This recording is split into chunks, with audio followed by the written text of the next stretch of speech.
I got history. Don't play. Don't play. And let me help you with something. Most folk that are on the outside have not witnessed what they've been to you on the inside.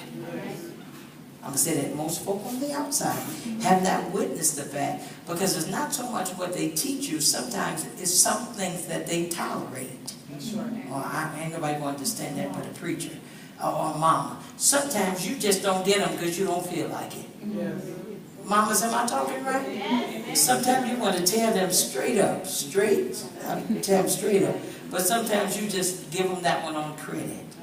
Listen, be the best member you could be. You know how you can do that? Get you a prayer life. Amen. Develop good study habits in the Word. And manage your time, your talent, and your treasure. Because if you get those three together, you'll be a member that when preachers sit around the table, you don't have to take me down some, because if I back up, I'm still going to be kicking back some. When preachers sit around the table, they always talk about their good members. But we talk about the other members too. We talk about the ones we praying that somebody else could let them come to their church. See, I'm just being real, can I? We don't call you bad. We just feel like we want to tag somebody and say, tag, you're it. So I want to tell you, love on your pastor. Don't just let it be appreciation. If you like Red Lobster, probably your pastor does too. If you like J. Alexander's in Houston, probably your pastor does too. If you like Olive Golden, probably your pastor does too. So when you pick up one for your honey, pick up one for her honey. And don't get it twisted, he going home with her. Let me just make that real clear. Preachers are loved from their hearts, but you can't be the love of their heart. That's where the trouble comes in. But I'm sure I'm confident of one thing. He parks his shoes under the same bed every night. Because she would be sitting there smiling. I know her that way.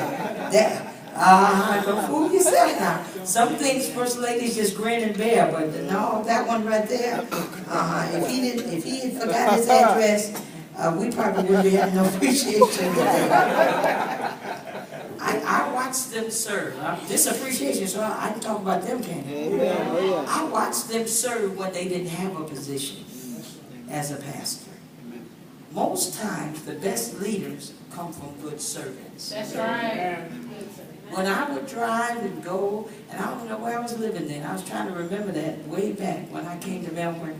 Y'all remember where I was living? He was in Orlando. I was in Orlando.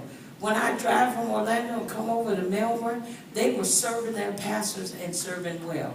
They were heading up programs and putting the money out of their pockets. That's right. Oh, I ain't hear nobody now.